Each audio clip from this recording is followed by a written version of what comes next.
Hi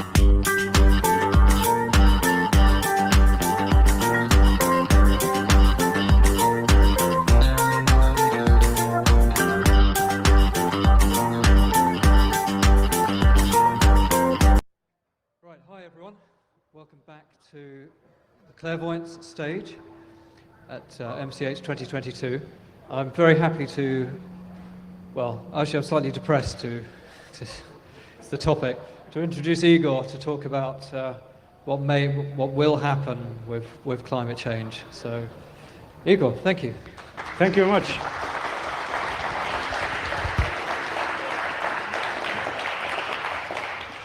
Thank you all very much for coming. This is, of course, I am the thing standing between you and beer and chunk, and I very much appreciate your presence. So I know it's a graveyard shift.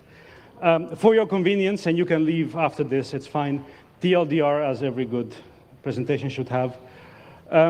This is a part of a series that has been developing as my own thinking about this topic develops. This was the first one. Oops, quite literally. And then, as time went on, and this is a few years later in the next BalCon, we are actually having a system being rooted by forces we do not want. That's not good. And then, of course, it gets worse. And I am very sorry to have probably the most depressing talk of MCH, but the idea is better to be prepared and aware than to act as if it's not there. So let's not reboot the system, even though the data center might want to do that. So welcome to may/will contain climate change. My name is Igor Nikolic. I'm an associate professor at University of Delft, but that's not the important part. The important part, I'm a nerd, just like all of us here. I'm a neurodiverse dad, wannabe artist, hobby blacksmith. I have two little angels. No, they're smelly teenagers, but they do drive around trash, which is good. I make stuff. I like to talk about these things, and yeah. So that's me. I've been studying sustainable development for my entire adult life, and I'm not happy for it, but it's important, and I want to share the things that I know, and especially what do we do about these things, right? Ask questions. There is a man page. Do ask questions. Please keep it to clarifications because of the limited time. There is a village called Emergent Earth. Claudia, can you wave?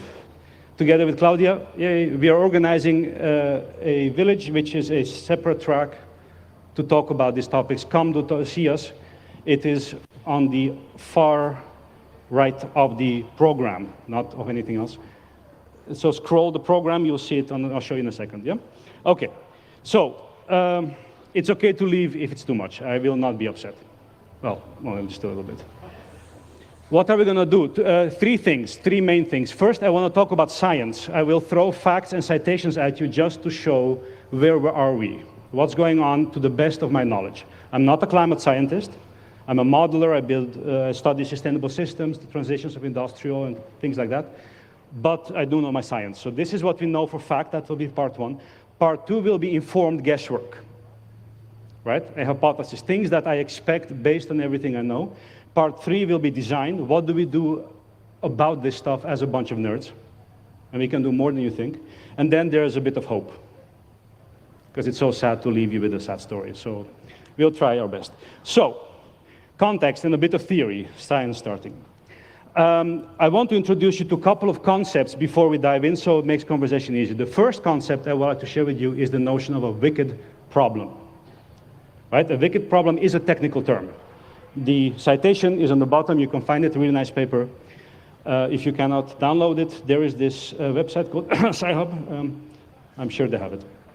So, what are wicked problems? Wicked problems are problems that do not have a definite problem formulation. It's kind of like, let's organize a hacker event. What does that mean, right? There's no clear problem. It's impossible to measure or claim success. We solved climate change. We solved hacker camps? I don't know. Solutions can only be good or bad, not true or false. There is no right or wrong in a wicked problem. It kind of works, but it's meh. right? There's usually no perfect solution. You cannot optimize your way out of a wicked problem. There's always more than one reason why things are the way they are, and there's always multiple solutions to these things. And whenever you see a problem, you see a symptom, it usually is a symptom of something else. And it's kind of meatballs and spaghetti, right? It's all kind of connected. And objective scientific solutions are impossible. And I do not use the word lightly, impossible, right? It is all about values and norms, because what is a good world to live in? Well, I might think there's a certain way that's good, but maybe you disagree. So, but it's still the same world. So how do we, right? Solutions are one shot. You got one try, and then that's it. You fucked up forever, right? And you cannot afford to be wrong, right? You cannot make a mistake. You must act. You know that you don't know. Good luck, right? If this was a cartoon series, it would be really funny, except it's the sustainability problem, the climate change problem, the whole transition problem of human species. Where do we go into the future? How is it even going to look like? Who's right? The Elon Musks, and we should all go to Mars and be his slaves? Or the Chinese government? Or what? I mean, I don't know. Then, so that's one bit of theory. The other bit of theory I want to talk to you about is chaos. Right? And chaos is ridiculously misunderstood, which is always fun. Chaos means, chaos occurs. Chaotic systems are systems that are iterative, things that repeat what they do. Economy is chaotic because you trade, and then you trade again, and you go buy bread again, and you buy bread again. And it's these repeated actions that characterize the systems. They're path dependent, so history matters. Where you come from determines where you can go. Okay? And they're very sensitive to initial conditions, the famous butterfly, right? So the red blob there is the Lorentz butterfly. This is a set of differential equations. I can give you 3 lectures on this, which I won't.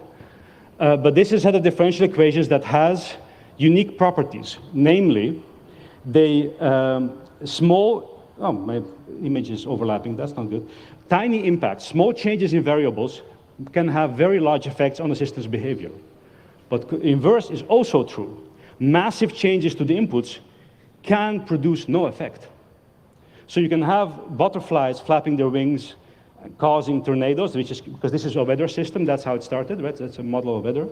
But you could also have a 747 try to land in the middle of a field and not a single little tent moves. That's what chaotic systems are. They have these characteristic structures, they're stuck in what's technically called an attractor.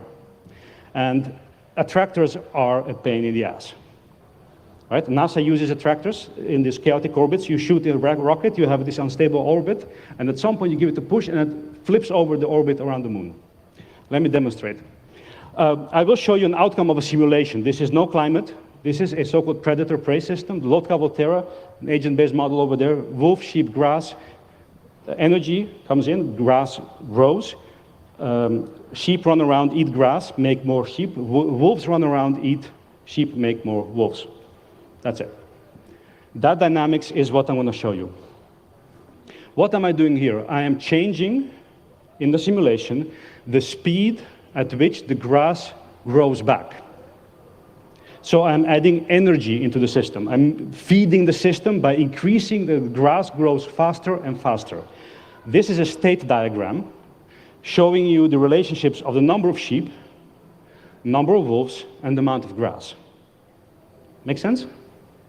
Now, what do you observe? You observe a dynamic system. It's oscillating. So wolves go up, sheep go down, grass goes up, wolves go up and down. But as I'm adding energy, something weird is happening. It's oscillating more and more heavily, but it's still in the same corner until, oh fuck, sheep world. Wolves have died out. There's no more grass, there's only sheep, and as soon as grass grows up, sheep eat it and they grow more sheep and that's it. Did you see how it happened? Oscillate, it's still the same thing, oh fuck. You see the path, you see the history. It cannot just go there, and it has to follow a path to get there. Right? And this is what you need to understand when you think about climate change or any sustainability discussion. It's path dependent, it's chaotic, it's slow, insensitive to change until it hits you in the face, and then you're screwed. Make sense? Basic chaos theory. And now watch this. Paper in Nature, climate change. This is the jet stream, right? You know about the jet stream? It's a wind that's spinning around the poles. And it's a chaotic system. It's wind, so it's coming from somewhere, it's going somewhere, and it is being fed by more heat. Planet is warming up, CO2, you know all of that, right? There's more energy in the system, and what is it doing? It is flip-flopping more and more and more and more. It's always messy, right? Chaotic systems are always messy, they're never quite stable, but they're roughly the pattern remains. Now watch those big loops appearing. It's like, holy fuck, what's going on? Why is it suddenly 30 Celsius in the fucking North Pole? That's not supposed to happen. Well, it's because hot air happened to just, because it has more energy, it's flip-flopping, it's flying off into places it shouldn't be flying off to. Does that make sense? Right, so this is literally copy-paste chaotic systems. Probably the most depressing plot ever. Deviation of average temperature over time. 0, -1, +1, about long-term averages, right? And I'm sure you've seen this, it was all over Twitter. And this is what, 1930s? So nothing is happening. Realize we had our First World War, we are having Second World War, we are having massive industrialization, we are building factories, we are making trains, power plants, building all these things. And it's all fine-ish. 70s people around? Yeah, there we go. And that's, of course, when it started going downhill. It's our fault, I'm sorry, Vesna. But, whoa, wait. There is, again, remember, chaotic systems, they are roughly somewhere, never exactly there, but roughly around that area, but suddenly, something is pushing us. Somewhere. And somewhere probably not very good. Now, if you turn this around, you see that we are getting there. And also watch 40 or 100 years of delay. We've been pumping CO2 and mining coal since the Industrial Revolution. Not as fast as now, but increasingly. And it takes a while. There's that delay effect of complex systems, of chaotic systems. It takes a while they do their thing. But once they do, oh fuck. You don't stop a tanker, right? If you know big ships, tankers, if they want to brake, they need 25 to 30 kilometers to stop. So you can like hit the brakes, but no. So, okay, this is no fun. To make you even more depressed, this is the recent IPCC report that just came out. Okay, so we are not in a good place, people. This is not good. There is your simulated natural, if you only had solar volcanic, you know, when the climate change deniers go, no, but it's the sun. No, it's not the sun. Yes, it has an effect, of course, it's oscillating, but you don't get that. And we do get that. I mean, this XKCD, who doesn't love it, right? I'm sure you've seen this one. That's the historic timeline for past 200 million years or something-ish. The line never comes into red until 2016. This is not natural. We are a step function, right? I'm sure there's lots of signals people here. You know what happens when you just throw up the voltage from 0 to 5, bomb. Nothing likes that. That's like, holy cow. Weather doesn't like that. We are in a very interesting situation. This is not just history. Oh, but it has been hot in the past. Of course it has. Several 100 million years ago, yes, we did have, 50 million years ago, we had 700 to 900 ppm CO2. That's how the world looked like. Okay, we are now hitting, what is it, 470-ish, slowly, 450, 460? Basically, Amsterdam, beachside property, right? I hope you own a boat. Asia, Southeast Asia, nope. Right? There is our economist, God bless. Any economists in the rooms? Anybody be upset? No. So the person who got the Nobel Prize for economics, and I will try not to swear, has calculated that the optimal global warming for the economy is 14.7 degrees Celsius. Note the 0.7. Last time this planet had 14 Celsius average higher temperature, there were palm trees of fucking Greenland. You tell me that's optimal? Good luck, we're in trouble. But they got a Nobel, so must be right. I was not going to swear. Anyway, economists, thank you. Neoclassical economists. There's lots of sane economists, don't get me wrong. So we are in an interesting situation. So this is where I want to stop the science, because we can rant about this for a long time, but hope you all know this. What does this mean? Because sure, you can look at numbers, you can look at the scary maps, but now what?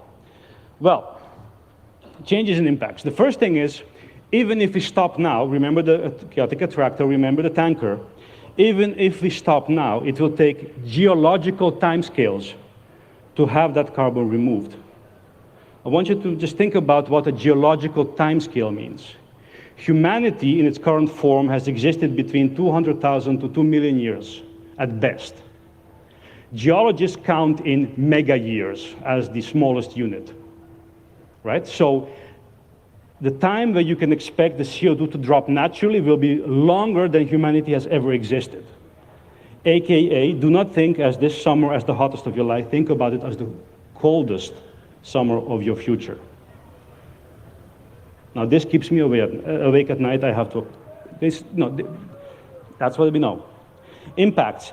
There's things we know are going to happen. I mixed those in. I'm going to talk a little bit, just mention a few things that I know that we don't know. And there's lots of things we have no idea about, right? The famous Rumsfeld unknown unknowns.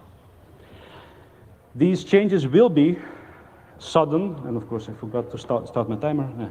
They will be sudden, but they will also be gradual. Both things will happen. Systems react at different times. Some systems react really quickly, some will take a while to develop. There will be ad hoc, sudden things that don't repeat, and there will be systemic changes. Let's unpack this just to various categories to give us some flavor.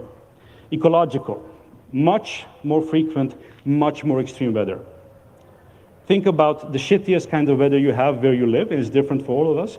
For me in Holland, it will be storms, more storms, shittier storms, it will be heat waves, more rain, just more. Again, remember the oscillating wolves and sheep, it's just gonna be that, but quicker and more extreme, yeah? Snow, droughts, anything. Ecosystems will be out of whack. Many species cannot adapt. I do want to point out, nature, the planet, life on Earth is fine. Life on Earth doesn't give a fuck about humans. Humans are not going to be fine. There will be life. We will not kill life. I cannot imagine a scenario where humanity kills life on this planet. Lots of scenarios where humanity kills itself. Right? So life will be, geological timescales, right? In a few million years, whatever bacteria will evolve consciousness and cockroaches get to rule the world, it's going to be fine, life-wise, not humanity-wise. Pollination, 80% decrease. There was a big study in Germany recently that counted bugs. 70 to 80% of the bugs are gone. Thank you, Bayer and Monsanto and neonicotinoids and temperature changes. Oops, bees go, we go, Yeah? Arable land loss, carbon capture going down. We cannot capture so much CO2 anymore. Methane, right? You know that stuff? Permafrost, melting. Moment the permafrost melts, all that biomass starts to rot. Methane comes up. Methane is 20 times worse than CO2 in terms of global warming potential. Runaways. Non-linearities, flip-flopping into the next state. Enjoy. There's a pH, if the pH of the oceans hits a critical temperature, all bacteria, all plankton will start dissolving. Just literally chemically will dissolve. 80% of our oxygen comes from them. If we're not there, it's going to take a while, but economic. Increase in inequality, I don't need to tell you about that. You know what kind of world we live in. Political instability, we've seen it, right? We've seen the Arab Spring, the price of grain triggers social unrest, triggers other things, triggers speculation. Food prices, energy prices, I'm sure you've seen your electricity bill recently. Decrease in earning potential, you might not be able to make so much money. Europe, service-oriented. Who's going to need services if you need to eat? Unavailability of products and raw materials, right? The ever given. There was a lot of very nasty jokes and memes I could have put up, but I didn't. But yeah, remember that one, how much that affected everything. Now imagine if it seriously starts getting disrupted. Logistic chains, all of that, that's going to be interesting. And of course, for each and one of us, the effects will be different at individual level, but systematically, these are the things we're looking at. Financial. oh, it's against the 1%. Realize we are the 1%. You would not be here if you're not. Now, it doesn't feel like it, especially if you're a young student or you have no income. You're like, what the fuck, I'm not rich. Globally, you are well off, right? Here's the income distribution. We are talking about when you talk about 1%, you're thinking about the top 100 people, the top 1,000 people and that own. You know. So there's that. Financial markets are volatile because they're moving quickly across the planet. They're trying to seek interest, looking for stability, moving around, causing instability because of that, right? Property boom-bust cycles, we know all of that. So suddenly you bought all this fancy property for lots of money and now it's flooded. Oh fuck, who's gonna buy it? Nobody. If you own property in Florida, sell now, right? You cannot build dikes around Florida because of the porous limestone, so you can build a dike, water comes under and you're done. So it's, my gaming buddies are from Florida and it's always really fun when I talk to them about this. Yeah, oh, but of course energy transition and sustainability is way too expensive. We can't afford that because we just spent trillions of dollars on wars.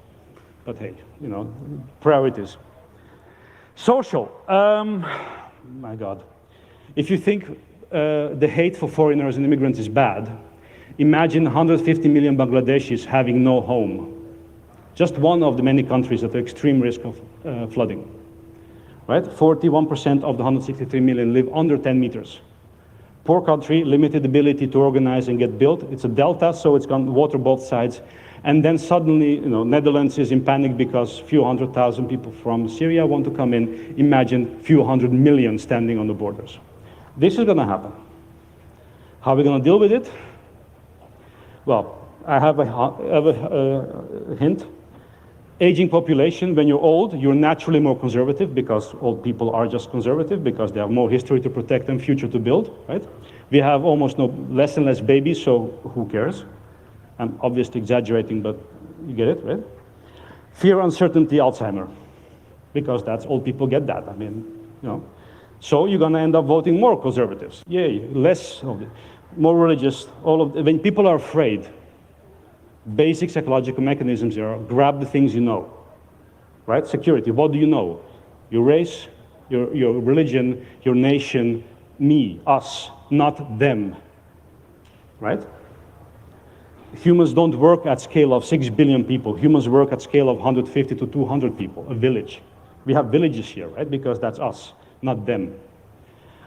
Not because we're bad, but that's just human minds. And of course we have 20, 30 years of neoliberal bullshit because markets are amazing and markets are going to fix everything and just let's make corporations people and all of that.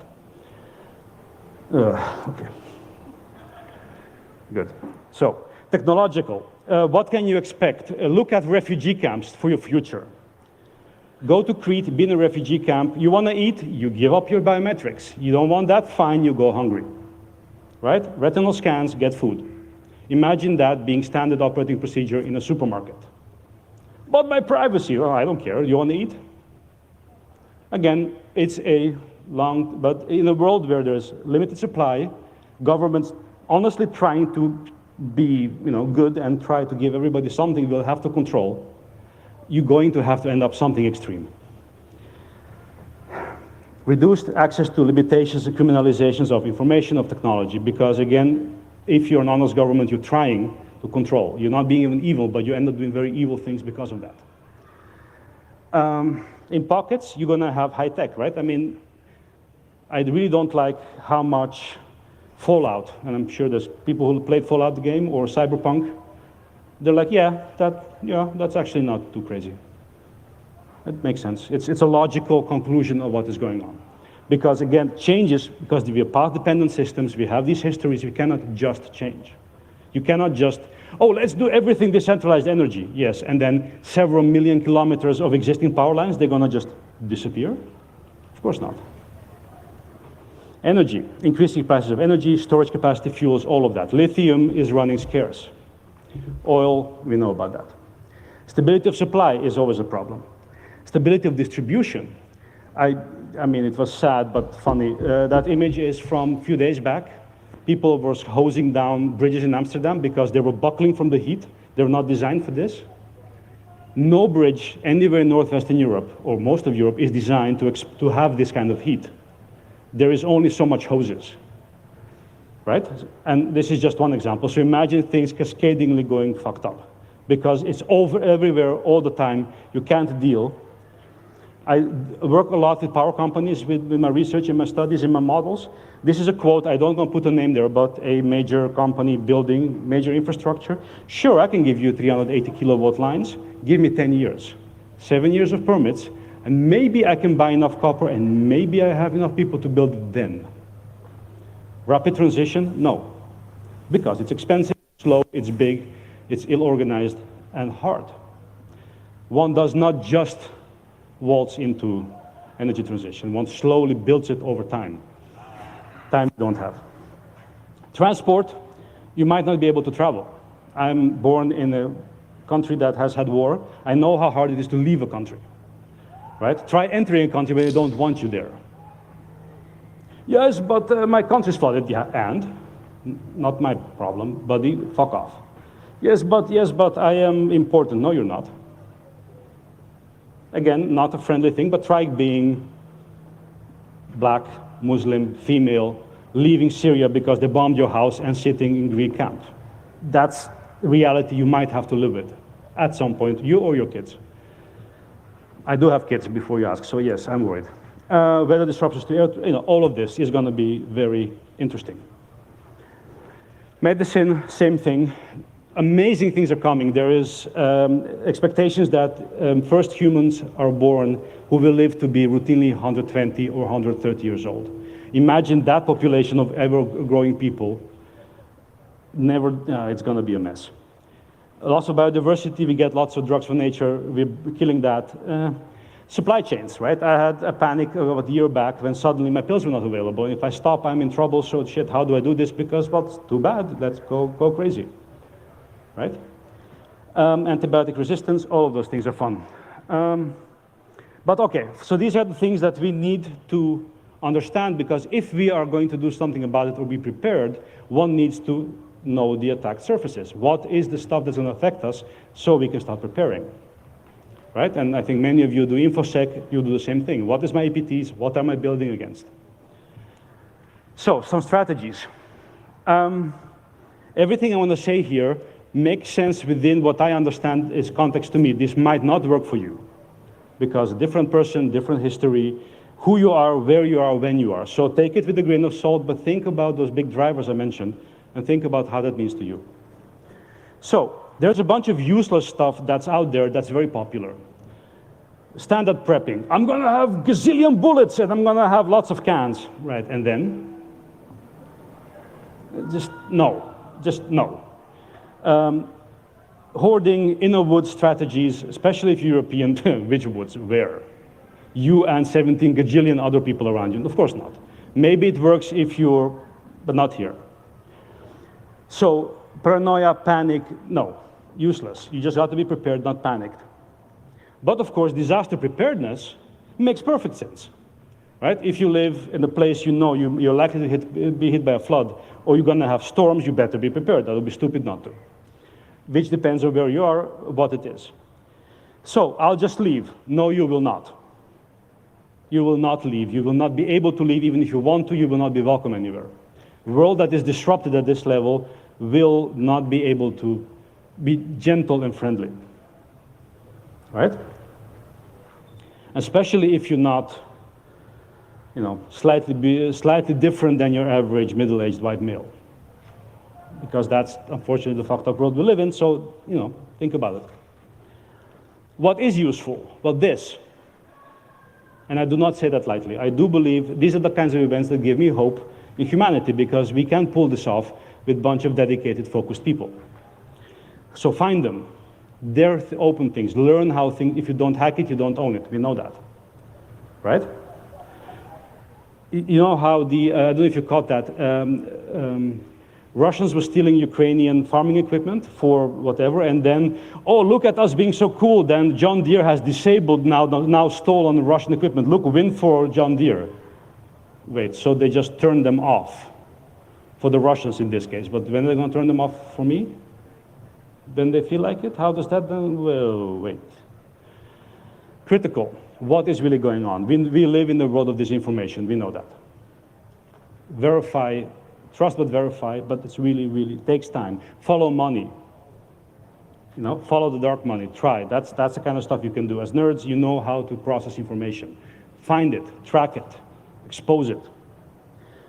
Follow the power lines. Who is influencing what? And be creative. It's improvisation, it is repair, it is making do. Learn to live with less, because that's always good, right? Consume less resources, emit less CO2, be used to being poor. We're not really poor. Most of us are not. Not in the I'm living in the dirt, I have nothing to eat poor. Again, plenty of people are, but we're not. Get into the mindset of not having things. What does that mean? Do you need to own something new? Can you just, 90% of my furniture is recycled. Just because that's fun, it's cheaper. Why waste money? But many people don't think that, because you need every 3 years you need new furniture in your house, don't you? I mean, I know people who just do that. Every 3 years, everything goes into the trash, buy new stuff. Okay, fine. Value creation. What makes value? Can you make value without having it proprietary? Big question, right? Open source has shown the world that that's possible. Can you do that with things that are capital intensive? That's more difficult. If you need to own machines, if you need to own mines, or if you need to have, how does that work? I don't know, let's find out. Can you make low tech that's useful? Right? These are all challenges for us. Can you be creative with something that's easy to make but very powerful? Communicate and educate. Here we are. Talk to people. Talk to friends and family who are maybe on the confused side. Show them. Especially communication. A lot of the environmental movement has fucked up because they talk about polar bears and pandas. Fuck pandas. Talk people about the grandchildren. No, don't actually fuck pandas, that they're protected animals. But the message has been traditionally, oh my God, do it for the environment. No, that's wrong. Do it for you. Because that gets people going, because that's what people care about. Abstract pandas are for the very few select people who can afford to think about pandas. Most people cannot afford not to think about the grandkids. Right? Organize. It really doesn't matter what you do as long as you're getting organized. Go into politics if you have the stomach for it. Be there, show up, step up. Because you have clue and you can at least do the less bad thing. Because there is no best thing. Remember, wicked problems, it's going to be shit anyway. How can we make it less shit? You want to be able to do usual emergency response skills, awareness, first aid, all these basic things that make you a better human. They will help. And leadership. Can you turn me on? Because that's not audible. This is worth watching. It's short, but I think it's a really good message here. Even though Ted, meh. So ladies and gentlemen, at TED we talk a lot about leadership and how to make a movement. So let's watch a movement happen, start to finish, in under 3 minutes and dissect some lessons from it. First, of course you know, a leader needs the guts to stand out and be ridiculed. But what he's doing is so easy to follow. So here's his first follower with a crucial role. He's going to show everyone else how to follow. Now notice that the leader embraces him as an equal. So now it's not about the leader anymore, it's about them, plural. Now there he is calling to his friends. Now if you notice that the first follower is actually an underestimated form of leadership in itself. It takes guts to stand out like that. The first follower is what transforms a lone nut into a leader.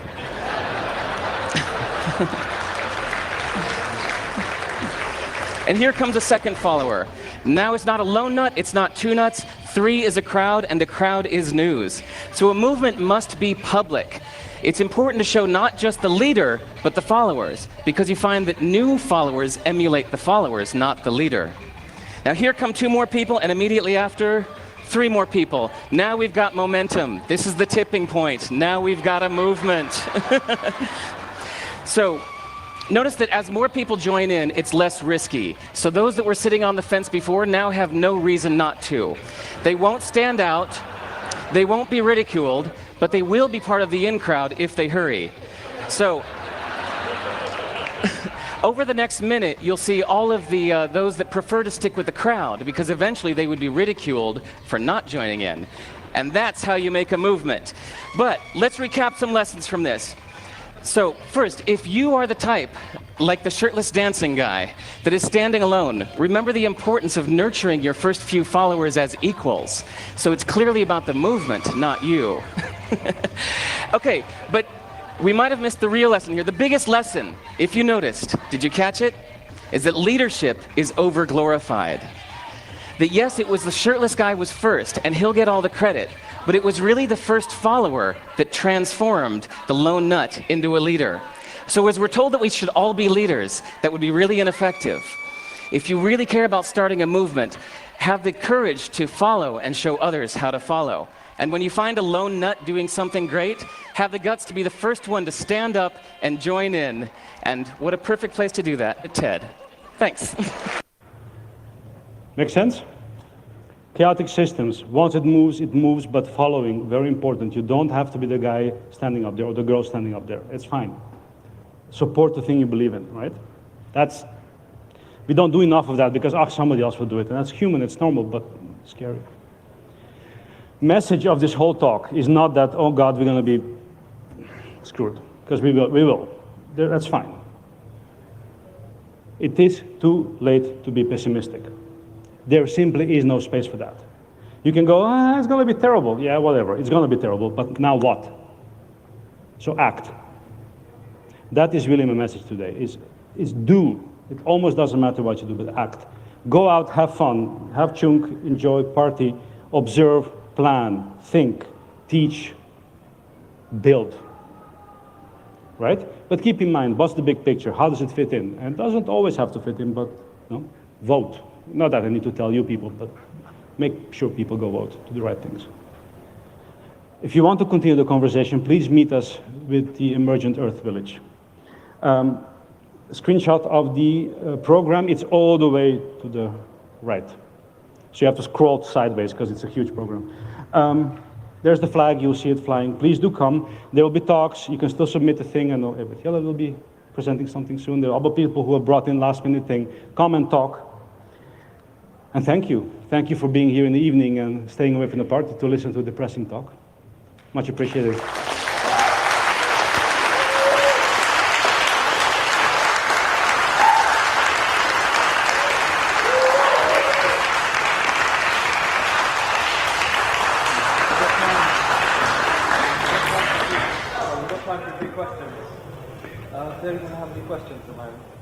And I'm happy to hang around a bit longer if you want to discuss, because there's no program behind us, I think. Can I give you one question to start, which is carbon capture technologies. Do you think they give us any hope? Okay, so I'll repeat the question. The question was, will carbon capture and storage be the thing to help us? It's complicated. And let me clarify. It's complicated because currently most carbon capture storage technologies emit more CO2 than they save because of the energy intensity, because you're taking extremely diluted gas. You concentrate, it's just thermodynamically terrible. If you can get this done with sufficient renewables, it's still a question. Now, if you can capture it at the source, let's say at refinery, I think it's a stopgap. Because you might give you a little bit, it slows down, it's not going to stop it, but it'll slow down until we can develop other things. However, it's an excuse for keep on doing what we're doing and just kind of slap a plaster on it and continue. So I'm not decided. We do a lot of work on that though, but so it's been studied heavily, but it's hard. Please. If you can tell us, what is your recommendation for the hacker spaces to do? Keep on existing. Can you say more? I can say a lot, but not something that's, but keep on existing. And what I mean by that is when the shit hits the fan in whatever shape it is, I want to be a member of a hackerspace. Because that's where the knowledge is, that's where the connections are, that's where community is, that's where skills are. That's where information flows real quick, and that's when how we quicker know what's going on because we are a bunch of smart nerds. What to do exactly? There's so many ways to do that. But don't let them die. We've seen, I'm sure you've all seen that post-COVID, numbers are down at hackerspaces, struggling to get the camps going. Keep that going, because we need that momentum. We need smart people together, not isolated. Hi, I have a question. Please. Are there any specific technologies that you would recommend us to research? Oh my God. Excellent question, by the way. I do not believe that the sustainability transition at this point is a technical problem. I'm convinced that it's not easy, but I think we have the tech. We know how to build solar, we know how to build waves, we know how to build wind farms. Highly controversial. You could even do safe nuclear, thorium, whatever you could. It is the organizational capacity, it's the political will, it's the getting your head out of your ass and actually acting. So I believe it's first and foremost a social problem. If anything, go vote, go become a president. No, I mean, lead the political movement, stand up, have people vote for you and do the not bad things. But tech specifically, I don't think that's the problem. It's there, a lot is there. And we tend to over-obsess about technology because we're technologists, but that's not the problem. And you have to be very careful. Silicon Valley keeps on making the mistake. Oh, we'll just fix it with more technology. No, it's a social problem, not a technical problem. And yes, it has a technical component. Yes, about social problems. What are we going to do with the baby boom generation? They are with so many. They started out voting for welfare systems when they were young, and now they're starting to vote conservative, extremely conservative, etc. Talk to them about grandkids. Because they're our parents, they're not bad people per se. I mean, there's lots of assholes, but there are lots of very good people who just don't know better. Talk to them about the grandkids. What kind of world do you want for your grandkid? Because that's one thing they'll care about. Because that's the thing that lives past beyond them.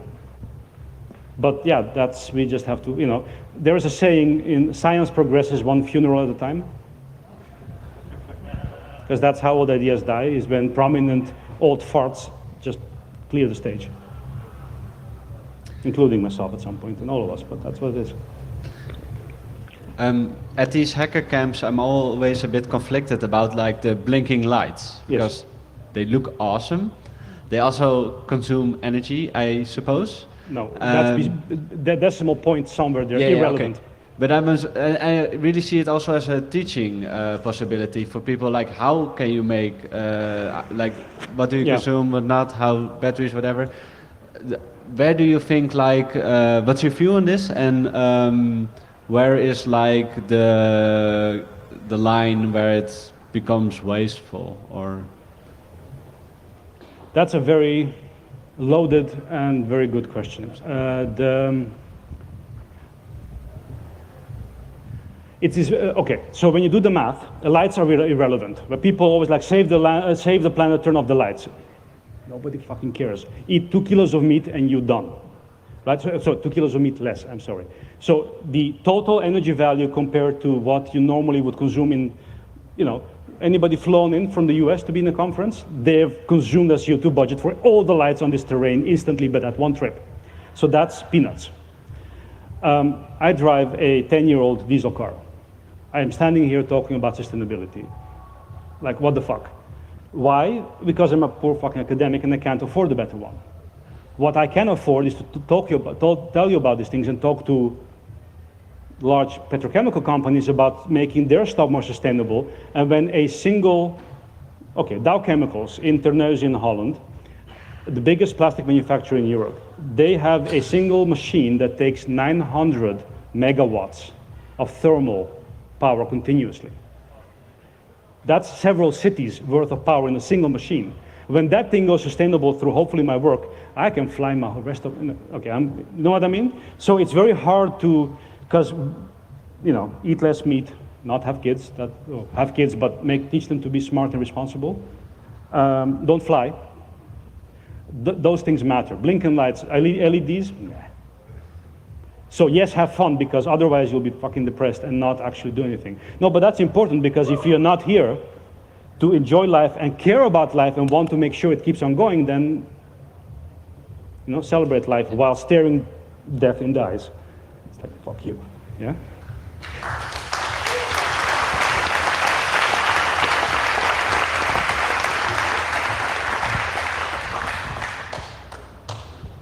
Actually, that pretty much brings us to time, unless anyone has any very, very last questions. No? So I guess thank you very much, Thank Igor. you all very much. Thanks for coming.